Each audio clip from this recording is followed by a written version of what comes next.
刚刚完成了部分的装箱工作，真的很喜欢这颜色，大家看一看。中华人民共和国，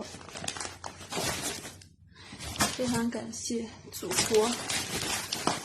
妈妈给我们织的这个健康包。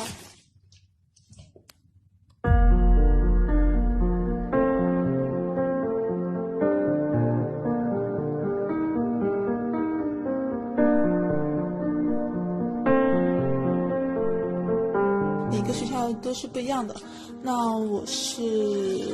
爱丁堡龙柏大学的负责人，然后我们学校呢，每个同学都有40个口罩，以及3盒的这个中药、棉花气温胶囊，然后每个健康包里面还有一封国家给我们海外学子的信。就觉得看了特别感动，这里面说，云山隔万重，寸心连千里。尽管你们此刻身处异国他乡，请相信祖国永远是你们最坚强的后盾，任何时候都不会轻言放弃任何一个留学生，我们永远与你们在一起。让我想起了，就之前武汉疫情，开始的时候，我们也号召了英国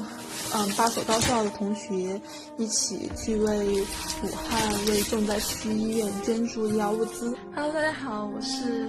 来自爱丁堡龙柏大学的学生大使王芳雪。今天呢，我们已经收到了国家给我们留英学子发放的健康包，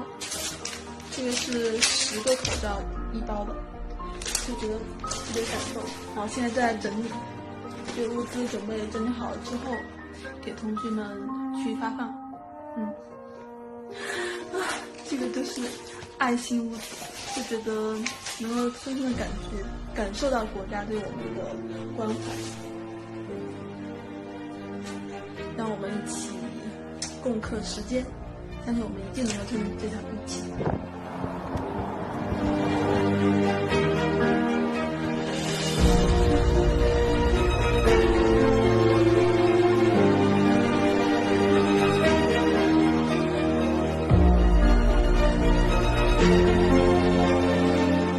我就拴了一个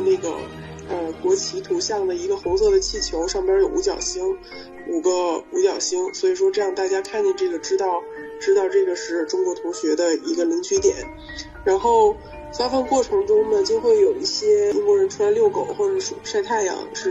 也是那个复活节他们可能在家待不住了，然后就会出来看到这个莲花清瘟的箱子还有上边的气球，他们就很好奇这个是什么，然后我就觉得还挺不错，我们家挺阔，我们家给得起这个东西，就觉得完全就是那种可能你要是小孩子的话，家里给买糖，然后别的同学没有这种感觉。同学他们发朋友圈，他们就说什么，觉得就是身为就是华夏女，觉得特别自豪，然后说以后一定要回去报效祖国之类的。我现在在翻健康包，是给他们都放到门口，后背已经湿了，我整个人都要熟了。你总要有一部分人出来去干这个事情，如果不干的话，那大家就只能自己去领取了。就是我们不是无接触嘛，就有人把就是像什么饮料啊，然后什么给我们放在门口，然后写了小纸条，就大家其实都对我们特别特别感激，然后就是不停的说谢谢谢谢。经历这次疫情，大家就是还蛮懂事的，我觉得就挺有担当，有感恩的心。